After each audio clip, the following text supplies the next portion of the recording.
Musoka n'empaayo munsasire simbadde sisobodde kubeerako nammwe mu butereevu wano weeks 2 eziyise mbadde n'okusomoozebwa naye nakuyiseemu so nkomyewo nate tubeere nga tukkaanya ensonga ez'enjawulo. Okay. So olunaku olwaleero we lukeeredde yesterday twabadde tuli awo ku Twitter eyafuuka X nga omwana apositinze Muhoozi ng'agambye I captured no military commander like a grasshopper. Bracket natikamu ensenene. If they keep on provoking us, we shall discipline them even more. N'ayongerako wano he is in my basement learning Lunyankole. You are next. Ng'agamba Kyagulanyi nti omwana Eddie Mutwale mu kuyiga Lunyankole. Annange. Ebirevu bye. Bamusazeeko ebirevu bange. Ebirevu bye. Atambye ensonga eyo gyogerako ki? Nsonga nno ya nnaku. Ebirevu bye. Nsonga ya nnaku nnyo era buli omu waali alina okubeera nga ali very very worried. Buli omu oba okola ki oba okola ki beera very worried kubigenda mu maaso. Ebintu bitandikawo ebityo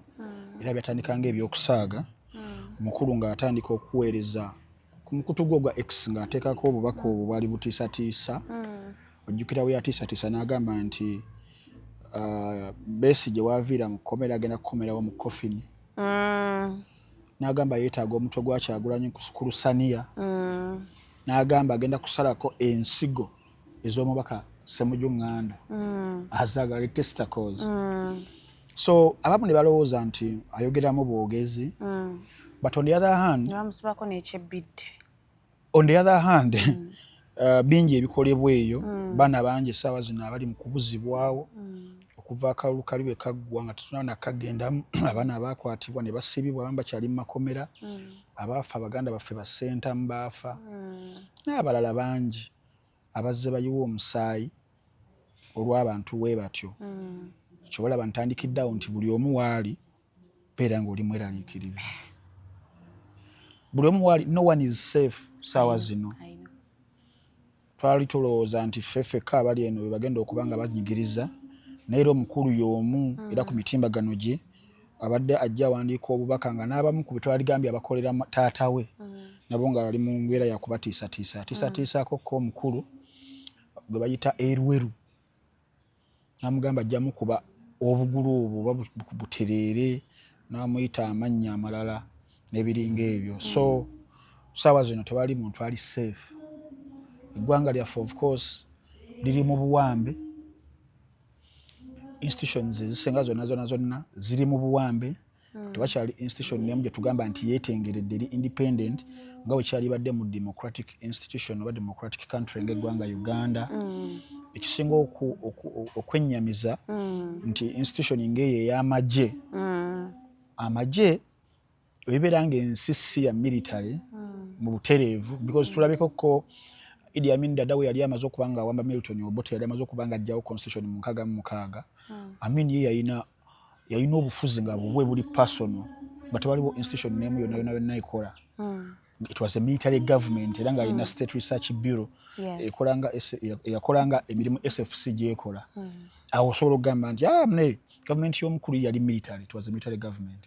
N'oba ogenze nsinga zi North Korea. Naye mu ggwanga Uganda gye tugamba nti twatuuka kaseera mu 95 twekawo enkola oba ekitabo ekirimu amateeka agenda okuba nga gatufuga constitution ya Uganda.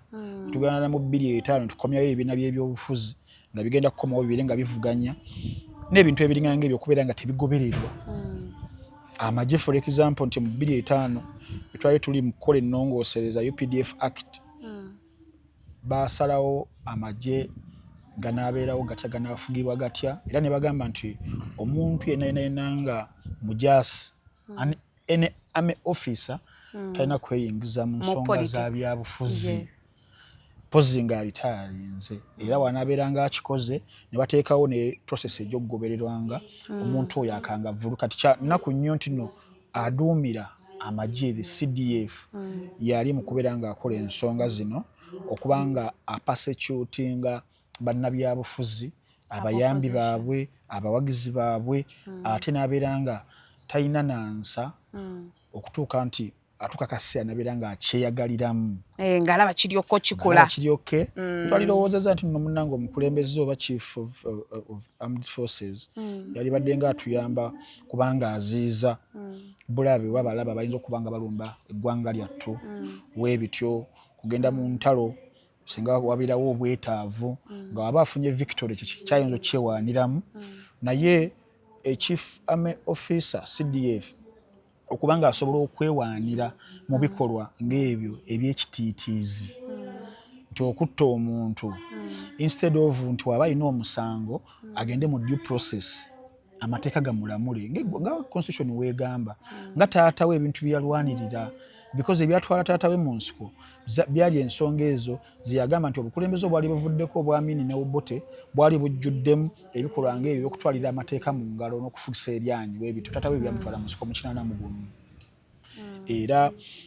okulaba nti nno ate ali mu kubanga yeenyumiriza mu bintu ebyo ebiri peti ebibi weebityo nti osazeeko omuntu ebirevu neweewaana ogenda mufukira agenda simanyi yeefukidde simanyi ate gwe Kyagulanyi gwaddako oli n'akaabira mukazi we ebyo n'obeera nga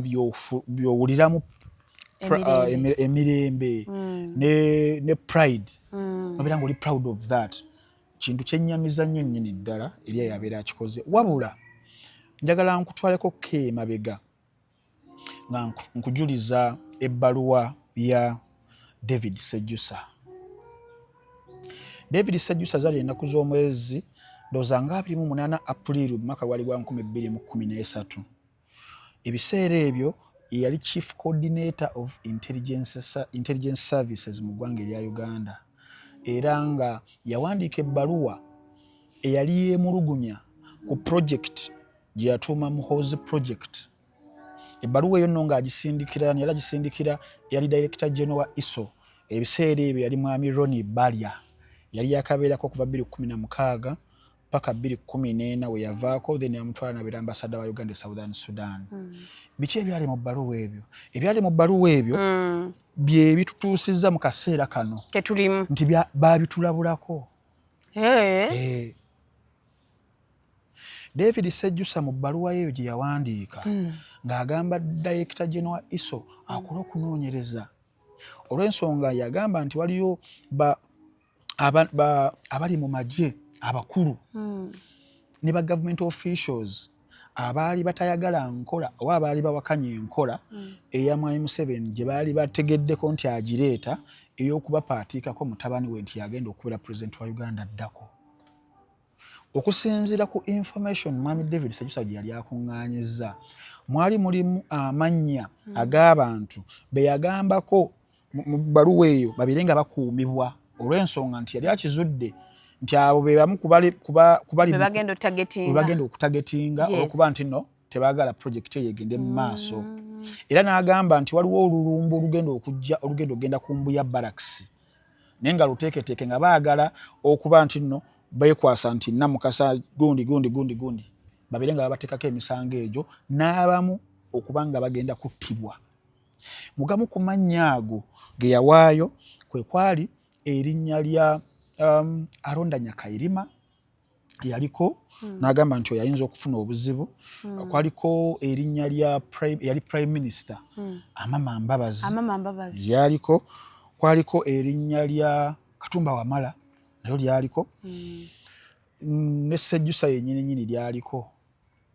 Kakati ogenda okulaba agamu kwaga amannya agali amanene agayogerwako be yagamba mu bbaluwa eyo yaleeta ensasagge mu ggwanga Uganda nti bagenda kubatagetinga either they eliminate oba batekeko emisango batwalibwe mu mbuga z'amateeka bavunaanyibwe. Mu 2015 Mwami Aronda Nyakairima generali yatuva ku maaso n'afa yafiira mu nnyumba ya South Korea. Okufa kwe ne Ssaabazungu kyatankanibwa kwali kuvudde ku ki? Njogedde ku General Katumba Wamala nti mu 2021 ojjukira okulumbibwa okwamulumbibwa n'asimatuka bula muwala we n'afiiramu. Amama Mbabazi mu mwaka gwa 2014 ng'ensasage yakabeerawo mu mwaka gumu naye n'aggyibwa kuba prime minister n'amwamulwako bulungi baabumugyako. Weebale nnyo. Kakati mu mbeera eyo omusajja bye yawandiika mu bbaluwa essaawa zino tutandise okubeera nga tubiraba mu kaseera ako. Director General Iso Mwami Roni Valia yagamba ibatuuza meeting ey'omu bwangu ne mubeera muba ame officers abenjawulo n'abakola ku security services ez'enjawulo, ebintu ebyo ne babyesambajja nti byali biri baseless. Era jjukira bulungi nnyo olupapula lw'amawulire Daily Monitor olwali lumaze okuba nga lufulumya ebbaluwa eyo. Ebbaluwa ya Sejjusa. Ojjukira baasalako Daily Monitor awe Namuwongo, emmotoka ezajja zi drone zaani empitirivu nnyo ne bakwata kuva ku chief editor. Daily Monitor nzijjukira waaliwo omwami yali Risidel Kasaasira, kwaliko ne Richard Wamambwa ne eyali chief editor yali Don Wanyama. Mudde wali byabaddewo kati Dodi Wanyama yakulira Gundi Vision Group genda maaso. Yali managing director I think, si chief editor. Kakati nga ne ku side red paper nayo bagirumbye. Wana yo yafulumya. Ne red paper nayo ne basalako red paper. Abakozi kutandikira kwa yera wali byatuusewo bitya sources ziri dda biki byonna era ne kivaamu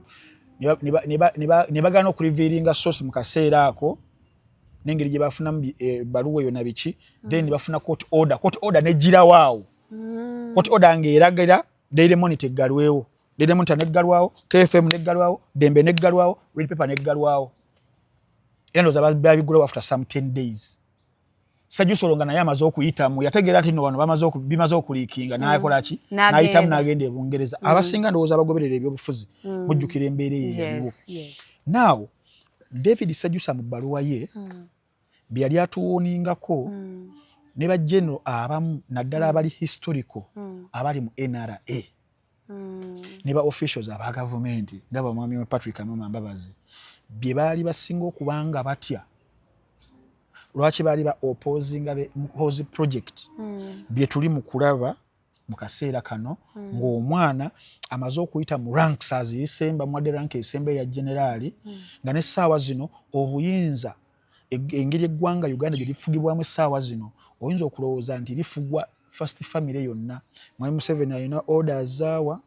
nga president wa Uganda, of course ye mu constitution yalina okuba nga aziwa mu mbeera eyo. Then aduumira amagye Muhoozi Kainerugaba orders zalina okuwalina kubanga za kijaasi ziri mu gundi yaabwe. Line ya magye. Yes. Ne kati alina orders zaawa. Ate zidde eno. Ate ziri mu jurisdiction ye. Kubanga kati akola guno na guli. Edi Mutwe bodyguard wa Robert Kyagulanyi Ssentamu. Robert Kyagulanyi Ssentamu nga ye president w'ekibiina ekiyitibwa National Unity Platform ekivuganya ekibiina kya taata we. Muhoozi nga mwegendereza mulimu tweet gye yawandiika n'agamba ye jjukira ebya PLO yeewo nga agalabiwako amazzi n'agamba nti obuwagizi obusigadde bonna agenda kuba nga bwa Mwami Museveni taata we era tewaliwo muntu yenna ajja kuyingirira bufuzi bwa taata we ng'alaba at his watch yabyogera nenga statement zaali zimutwala direct mu court martial. Teyalina kubanga azoogera kati orders azikola ez'ebyobufuzi, statements ez'ebyobufuzi, ensonga za Besigye, ensonga zaani, ensonga z'abakaba baba kulira amagye bo tebakiraba tebasaawa kumutuuza. Anti kakati ye akulira amagye nnyini ekyandibadde nga kimukabinga gali badde amateeka agateekebwawo naye nagambye mu kutandika nti mu ggwanga Uganda tebakyaliwo siga, tebakyaliwo institution yeetengeredde. Bonna biri mu nkwawa za Mwami Museveni ne famire ye. Taata awa order, omwana n'awa order, baba muto wa Mwami Museveni Mwami General Salim Sale n'awa order, first lady n'awa order, first daughter kale saawa zino n'abakoddomi. Kati eggwanga Uganda awo tutuuse olunaku olwaleero. Abajjukira bulungi ebyafaayo mu 1981 Mwami Yoweri Kaguta Museveni yalina ekibiina kye bali bayita Uganda Patriotic Movement. Ekyo nno n'agenda n'atuukirira Mwami Yusufu Lule. Yusufu Lule yalina ekibinja bali bakiyita Uganda Freedom Fighters. Ne bakonvaginga ebibiina ebyo ebibiri kwe kufuna NRA. Era 1981 ne beeyokya ensiko era mujjukira bulungi ennaku z'omwezi 6 February 1981 ne balumba Kabamba Barracks ng'ani aduumidde olulumba olwo yali General Salim Sale Kanwanaawo. Now 1986 ne bawamba obuyinza. Ne mu kuwamba obuyinza Mwami Museveni yalina abantu be 27 babayita the 27, the original 27 be yalumba nab'ensiko. Essaawa zino bangi ku bo over years nga gigendawo giyitawo abagamba naki nedda bitwakkanyako ngeri tulina okubeera nga tufugamu si bye tuliko abamu ne bavaayo n'ababeeyungako later togenda ku Dr. Kizza Besigye yabeeyungako after 2 years after 1 year and some months 1984 n'abeeyungako n'abalala abajjanga kati mu bamu kwabo n'essaawa zino nti mu bbaluwa ya David Sejjusa lwaki ba historicals abo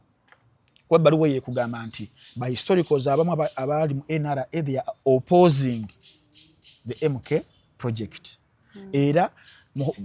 bbaluwa ya Sejjusa eyo n'agamba nti bakuumibwe because bayinza okutuusibwako obuki obuzibu kati ogenda okulaba mu mwaka 2023 4 5 the last 3 years nga ba historicals abo abaali badde bateekawo embeera okwopozinga omwana essaawa zino byali mu kubeera ng'akola nga basinga bafu abamu bawaŋŋanguka abamu badefectinga katugende mu ba historicals abamu ku bantu bebajjukira obulungi abajjukira 001 mwami otututte mu history muwulira 001 ye mwami Museveni yakyaliwo ye taata era project ajagala bulungi akyali mugumu obala 002 yali Salim Saleh akandanaho yakyaliwo era project ajagala bulungi nnyo yali 003 yali Frederick Jema mu 1990 nga yamaze okubala nga because bamukuba original 27 after 3 years 4 years nga government emaze okutulawo no mu ggwanga erya Uganda ye n'omulala era historical mu original 27 Paulo Kagame nabo ba creating RPF Rwanda Patriotic Front nga Rwigema yagikulembeddemu ne Kagame eyabo abatuusi abali bagobebwa mu ggwanga erya Rwanda abahutu we bawambira mu 1957 somewhere there ne beekolamu bagende banunula eggwanga lyaffe kulijja ku bahutu era Frederick Jema attibwa ng'ennaku z'omwezi sizijjukira bulungi nnyo naye ennaku 2 nga bakagenda mu lutalo olwogenda okununula eggwanga lya Rwanda nattibwa engeri essaawa zino gyekyatankanibwa abamu bagamba kati gavumenti eriko essaawa zino egamba it was a stray bullet abamu bagamba yattibwa kigendeerwa bali mutabayingana eyamutta kakati awo abo nabo bali ku original 27 naye ogenda okulaba nti Paulo Kagame one of the original 27 era still oli omwana kyemu bibiri my uncle Paulo Kagame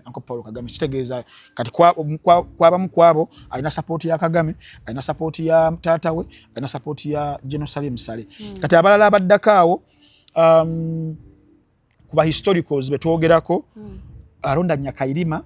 one of them though yajja mu 1983 yeti yagenderawo muno mu 1981 oyo ssaawa zino yafa era yomu gwegambye mu bbaluwa omukwaba abaalimu bali bagamba nti tayagaliza mwana kubeera nti project ekola ki eyitamu genda ku Pecos Kuteesa embeera zo wezabeerawo yagamba nze genda kusigala bbali era MK nga bize project eyo Sejjusa agenze nagamba nze kambibeera ebbali musajja tuteyayogera essaawa zino yafa ndowooza tuli mu COVID mu 2021 yafa mu Agusto wogenda ku David Sejjusa yawaŋŋanguka njogera nkubuulira ku baali badde essaawa zino abako kye boogera abamu ku historicals abalala Kahindo Otafiire ne historical naye omulaba naye Otafiire kwali ye akyaliwo naye tabita obadde olaba engeri gyamukubakubamu tamukkiririzaamu Kahindo Otafiire olaba Jim Muweezi neera y'omu ku abo ye waali yanyiga Newton tayogera Waronda mukugambyeko Eri Tumwine era y'omu ku abo ba original 27 musajja watu yafa ensonga ezo wezaali eza General David Sejjusa nga amaze okubanga awandiika ebbaluwa ye mu bigambo bya Tumwine yagamba omusajja tumuwa amatu tumutwale mu tribunal tumubuuze ku bintu byali amaze okubeera nga anoonyereza tebamuwa mukisa ogwo okitegeera abalala abamu baali baafa ogenda ku Tadeo Kanyankole yali afudde Adamu Waswa baali bafudde abo we batyo kati mu kifaananyi ekinene nti the original 27 abaali badde bateekawo ekkuuli ku bigenda mu maaso kubanga bye byabatwala okulwana balwanirire eddembe ly'obuntu balwanirire enkola gavumenti egenda okutambulira ku misingi ng'egya demokrasiya ng'erina n'amaanyi mu bantu bye byabatwala nga limu kubanga abakuŋŋaanya sogede ku Gregory Mugisha muntu era y'omu ku original 27 era naye yatuka akaseera mu mwaka gwa 2045 naye n'avaayo era Ssaabaze nalina ekibiina ky'ebyobufuzi kye bayita anti eja awo kati ogenda okulaba nti mubali bonna ensonga ez'abatwala mu nsiko Mwami Museveni yatuuka kaseera n'azivaako nadda ku bibye era ojjukira bulungi nnyo wadde Dr. Kizza Besigye ng'amaze okuva mu ggwanga lya Kenya kubanga yali musajja musawo asomye obusawo ali ku Aga Khan awo naye ndifuna obudde ne mbanyumiza ku ngeri Dr. Kizza Besigye gye yafuna okusoomoozebwa ng'ali e Makerere awo abamu ku batabani ba Idi Amin Dada abajjanga okusoma e Makerere awo nga bambalina n'emmundu bakalakala nazo ku campus engeri gye bamucunyamu n'adi testing obukulembeze obwo era omukisa ye gwajjawo nti nno waliwo abali mu nsiko abali mu kulwanirira Uganda etereere Kizza Besigye n'agamba ebyokkuba empiso kanjira mbyesonyiwa kangende mu nsiko n'abeegattako mu 1984 era President Museveni waliwo yaweebwa obutwa omuntu yabumuvumula yali ani Dr. Kizza Besigye nga bonna balala bakkiriza bagamba musajja agenze kati yakola dozi yaguba mukuuku gw'ebbaluwa era in fact na New Vision ne Daily Monitor bagufuna mu 1999 ogwali guchallenginga ebibi President Museveni bazzenga akola over the years vis-a-vis bali bakanyizaako okubeera nga amwegattako mu nsiko kubanga meeting gye yagenda mu Mwami Museveni nga amaze okubeera nga ave Nairobi ayise wano wansi ogenda eruweero okumusanga bayogerera essaawa zaali 8 naye nga Dr. Kizza Besigye mukakafu nnyo nti nno ensonga ezimugjeyo ku busawo kujja kutereza ggwanga Uganda dozi eyo weefula mu 1999 Dr. Kizza Besigye kata atwalibwe mu court martial nga bamugamba nti lwaki awandiise ebintu ebigenda okuleeta obuzibu mu magye ng'ate akyali army serving officer yet Dr. Kizza Besigye yali amaze okubeera nga awandiika request ye ey'okumulitayaringisa mu magye nga tebannakubeera nga bagisayininga okitegeera kakati awo wonna ngezako kusigira bannayuganda ekifaananyi nti nno natandikidde wali ti ffenna essaawa zino tubeere mu bweraliikirivu obw'ekika ekyawaggulu no one is safe olw'ensonga nti project gye baagala okubeera nga abaggusa ye project ey'okubeera nti nno obukulembeze bwa Uganda biva mu mikono gya taata President Museveni bugenda mu mikono gy'omwana bakuliyetinga Uganda ebeerenga dynasty tebibenga bwakabaka nti tebalonda oli yavaako no naddako ebeerenga dynasty abantu abasinga kibali mu kubeera nga bakola ki naye nga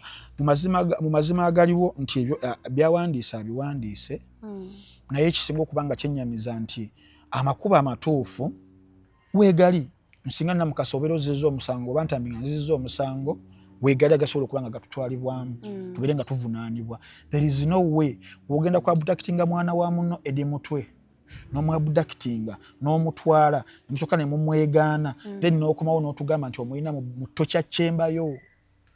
oli mu kubeera nga omuligikbasooka ne batugamba nti poliisi yavaayo negamba n'ebyogera byonna ebyo poliisi n'amagye information data waabwe takwatagana tebasobola laba kuwa bali yali badde akwatagana naye kati yeeyo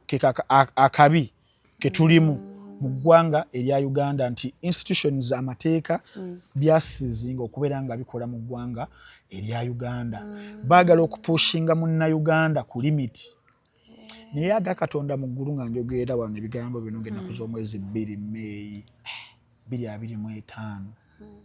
ffe abasomi b'ebyafaayo we as students of history tusomye ku ba tyrant mu Luganda nkinyonnyola ntya abakulembeze abafuga embeera ey'ekisibira mu bbwa ba Napoleon tubasomyeko abayitirivu ennyo bakoze ebikolobero biyitirivu nnyo bassa abantu millions and millions mpitirivu nnyo baagadde okuteekawo enkola philosophies zaabwe okuzipaatika ku bantu naye aga Katonda mu ggulu akaseera nga katuuse kabeera katuuse kaba katuuse newe okwata edi mutwe n'omuggyako ebirevu n'omucunya n'okwata Kizza Besigye n'omusibira mu kkomera n'okwata Ntambi n'okwata Namukasa n'okwata huweva gwobeera okutte n'omucunya oba abamu n'obatta abamu n'obakola by'obakoze akaseera katuuka bwe kabeera katuuse kabeera katuuse essaawa zino gavumenti ya Mwami Museveni eninga nkoko ya mutamiivu esululirira lukya sawa yonna bajirya essaawa yonna mukirabanga amaanyi bino by'okukwata abantu nga ba Eddie Mutwe ne basalako ebirevu ne bakuba omusajja n'adde ku X ne yeewaana mukiraba abamu bakirabanga ekikolwa mbuno ky'amaanyi ne kya butiitiizi essaawa zino omusajja yayimba oluyimba olwo olutandise okujja into pass bayita tutadde ku time bomb yali Kyagulanyi yennyini tutudde ku time bomb bomu eri awo nti egenda akaseera konna eri okukkirira wansi obudakiika gy'otuddeko nti woogirawo tegenda kubaluka ekigenda okuhiitinga eggwanga Uganda singa ebintu bino tebiikome teryakimanyi olwokubanga Abannayuganda mu nkola yaffe mu DNA yaffe batukola nga tulinganga abantu abakkakka mu kungulu naye teri muntu mubi nga muntu mukkakka mu kungulu naye nga munda aboyiringa abeeranga obuugi obuliko olububi wano waggulu olukwatako n'omukono n'olugalo okwata matane gakuba wano kungulu lubeeranga olutayokya naye singa olugalo olusussa olugenda kwokya Abannayuganda essaawa zino ebizibu bye bayitamu genda gwe naawe simanyi muguzi wagiresi kalabi kafaanananga mmoze genda tujja kuddamu badde nkugamba nti essaawa zino Bannayuganda bali mu kulumwa bali mu bulumi namukasa n'abadde nkobera ku ripooti ya UBOS Uganda Bureau of Statistics abaana abasomye mu Uganda it is 1.7 million abali certified abasomye abalina digiri bali emitwalo giringa 47 abalina diploma bali emitwalo giringa 3 then abalina certificate emitwalo nga 6 somewhere there naye abaana abalina emirimu kwaba abasomye biri ebitundu ndowooza nga 3.3 ku 100 ate ku ebyo ebitundu 3.3 ku buli 100 abakoze emirimu abali mu kukola emirimu gye basomerera bali ebitundu 3.6 ku ebyo 3.3 ku buli 100 nti wasoma accountancy oli mu kukola bya accountancy okola accounting nosobola osanga omwana asomye accountancy oba asomye whichever course ng'ali mu wino akutte jeans atunda oba kitegeera not because teri muzadde ayinza twala mwana we mbuno ogenda oyiga okutunda jeans oba kitegeera naye omwana olw'embeera kunyigiriza kati waliwo abo nga maama wo beerekereza buli kimu basade oberekeza buli kimu ne bakuweerera ogenda osoma obeere ng'obbulula famire naawe sako neggwanga nobeeranga emirimu tegikola ki tegiriiwo egiriwo abagikola tebakola gye balina kubeera nga bakola n'abakola egyo abamu ensasula eri wansi tesobola kubeera nga ebeezaawo obulamu bwabwe okitegeera olunaku olwajjo nga tukuza olunaku lw'abakozi President Museveni yabaddeyo n'agamba nti ayagala ba introducing minimum wage weeri obuzibu bwerimu ekola mu nsi ezirina emirimu already tosobola tekawo minimum wage nga n'emirimu tewali omuntu talina kyalya talina kyalya omuntu ali n'ateekayo embeera mu njagala nze kulya emmere nga mulimuko kakamula lya katonotono ka ovacado kateekeko already nga tolina kyakulya kati eggwanga Uganda nti ebintu nga minimum wage tebisobola kukola nga already emirimu tegikola ki tegiriiwo oba okitegeera soko kuyetingira abantu emirimu otekewe ebintu ng'ebyo ya minimum wage oli tegiriiwo bagenda kugijja luddawa bifaananako n'omuyimbi omwere yagambye nti mwabali ebweru w'eggwanga mukola emirimu ebiri eyo wano mwali mukolanga gwe mulwaki temubulira abantu mazima niwali mukomeyo mukole emirimu ebiri bagulemu loole ogule loole otekeko kitanka otekemu amazzi kigende nga kiyiwa amazzi ogenda oyoze emotoka za URA nenga cost of fuel ogenda okukima amazzi ag'obwerere ku midumu gye yagambye okitege obalaabalamu n'ogamba tuli kukina simanyi namukasa beba abantu babiri noze batula ekyankwanzo baluddawa babulira philosophies bwezityo bagala okubeera nga bazibuulira abantu ninga kyennyamiriza ddala kati ndi bukubuulira embeera y'Abannayuganda abali mu kuboyiringa munda naye nga wano namukasa omusanga namukasa mukazi watwanyirira ayambadde kawivu ke ayambadde akago aseka naye nga tomanyi munda kyaddiringa nakyo genda naawe genda simanyi kabwa ka gundi kaba SFC kagala njogera ensonga kandeke banna nziguse enso ntuso kwogera ku Bannayuganda nti bali bubi ne kabugola ama ebe communicating ati nako kali bubi tokala bayekana memagumba bambi sorry mbwa sorry baba katulaba nembwa eyagala naye bako kyeyogera eggwanga Uganda bwelutyo berikola ki bwelutyo weruli human rights violations nga tuli ku nsonga ya Eddie Mutwe ensonga ezatwala Mwami Museveni mu nsi okulwanirira ddembe ya buntu Idi Amin Dada abantu abattibwa nga nabadde mpa abantu example y'omusajja gwe bayita Byron Kawadwa yawandiika omuzannyo gwe bayita The Song of Wankoko oluyimba lwa Wankoko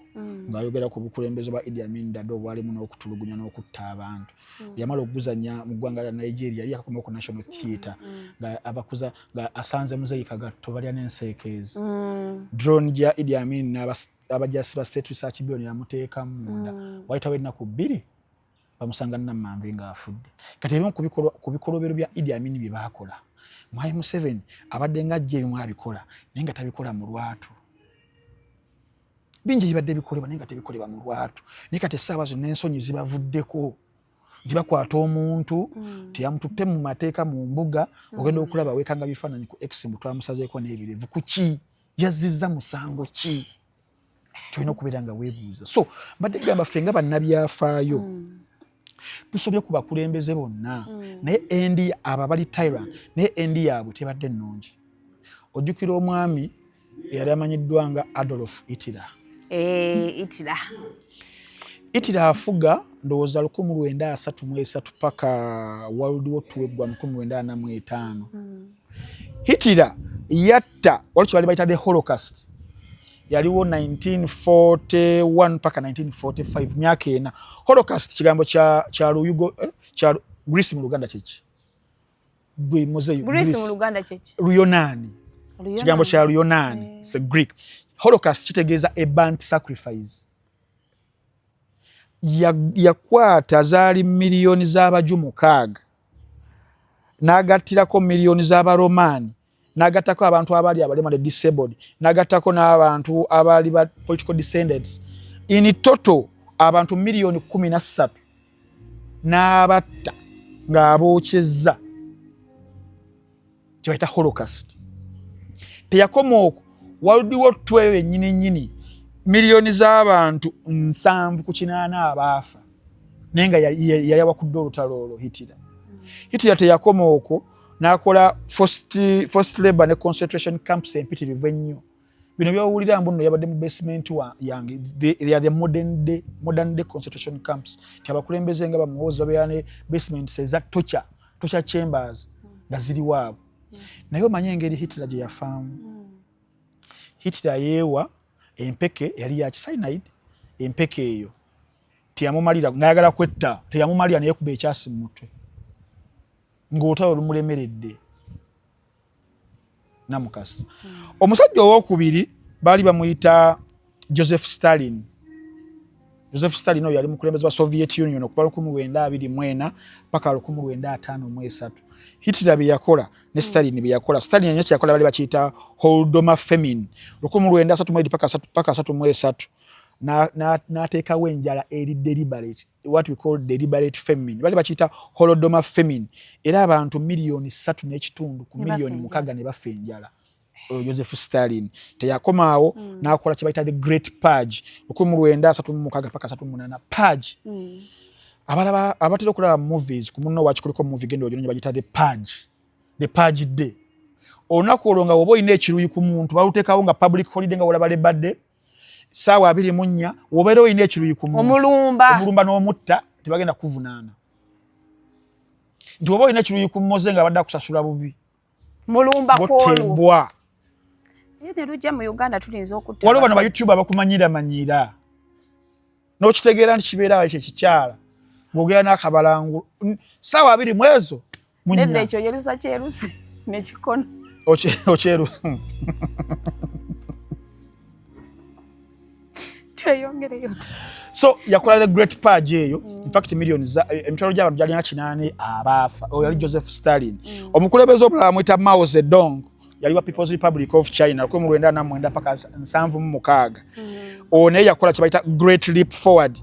Forward eyo nayo yali yakulumisa yali campaign yakulumisa aba China njala nkubulira kuba kulembeza abaze bakola ebintu ebyo ne endi yaabwe gye yali bali bakyalina mu kusaaga Zadongo yafa 76 yafa na stroke nga embeera naye egizeegize yamulemerera stroke nemukuba waliwo omwami Idi Amin Dada oyo bannayuganda bamanyi n'ebikolobero bye yakola sijja kumugendako nnyo Bashir al-Assad Syria 20 paka emyaka 24 Syria civil war ebaddeyo ng'abantu 5,000 ku 6 bafudde bala chemical weapons attacks zakoze omwali sarin ne chlorine gases zakozesezza okubeera nga abantu nga 1,200 baafa bala tocha mu makomera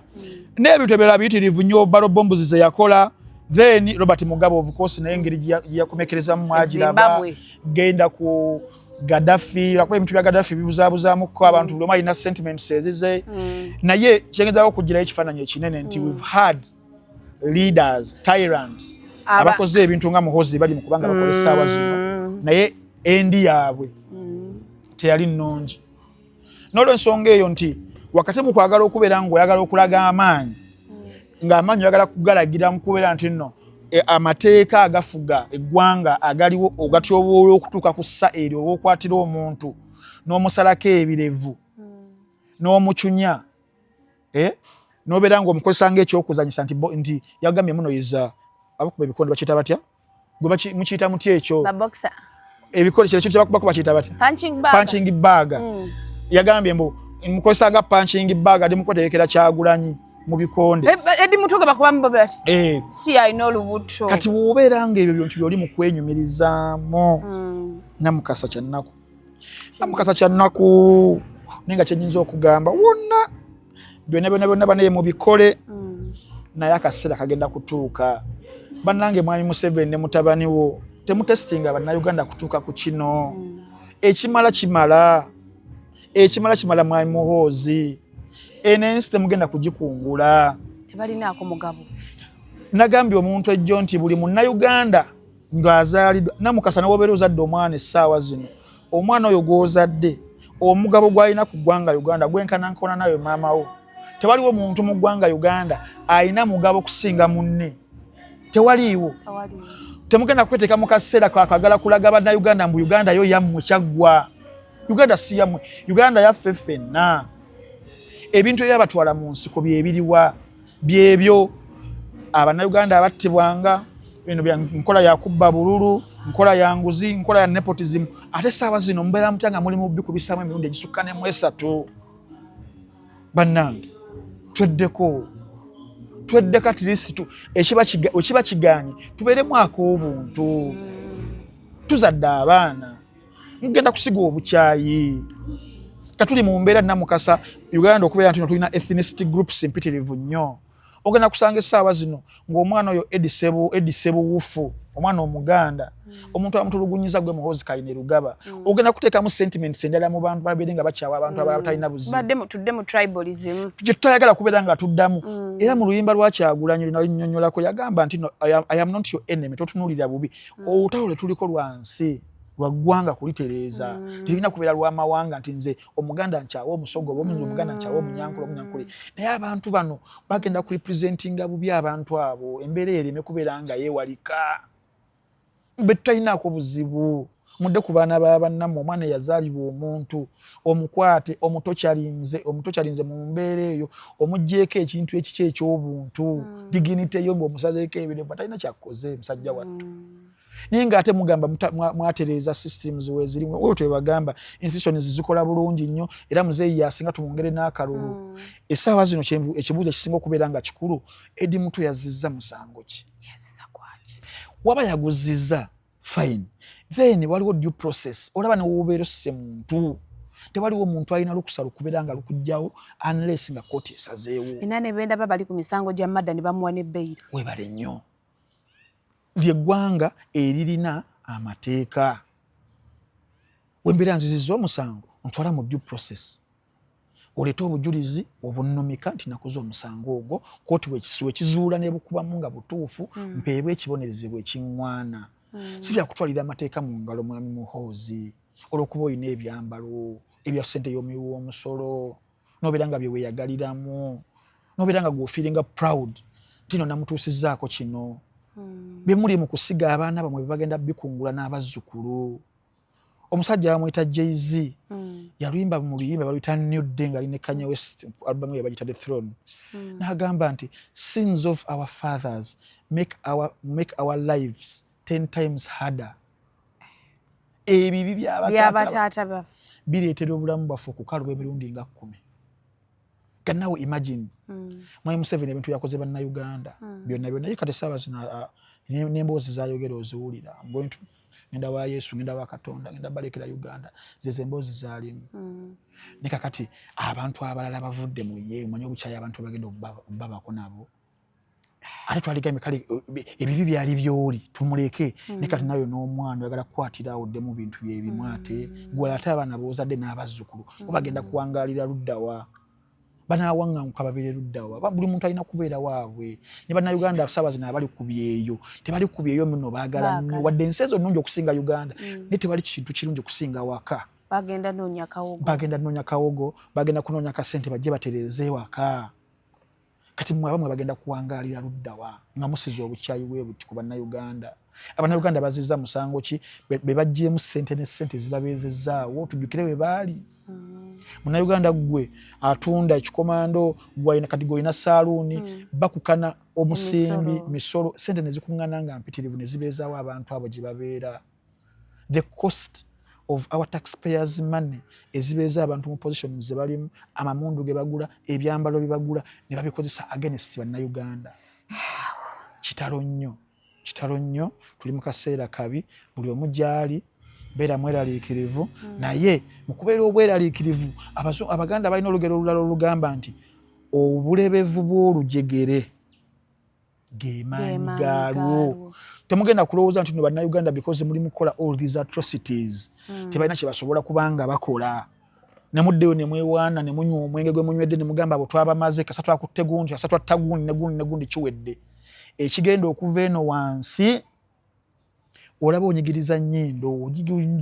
kiki ekikyereeta omusaayi kakati abantu bannayuganda mujja kulowooza nti mugenda kukola bino byonna bye mukoze ntambi ayogeddeko yo bamukwate oba bamutte biki yes ogenda kutta ntambi omulala agenda creatingibwa because ensonga ntambi ze yayogerako zikyaliwo Kyagulanyi n'obeera gosse omulala agenda kujja ng'alinyanga naye Kyagulanyi because ensonga ze zimu era Kyagulanyi ziyalwanirira weeziri nga naye wagenda mu nsiko n'olwanirira ensonga ze walwanirira ate noddamu n'obikola byebimu katukomyewo tugenda creatinga ba Museveni abalala bagenda okugenda bakole kye bagenda okubanga bakola nga nawe bakola kye bakola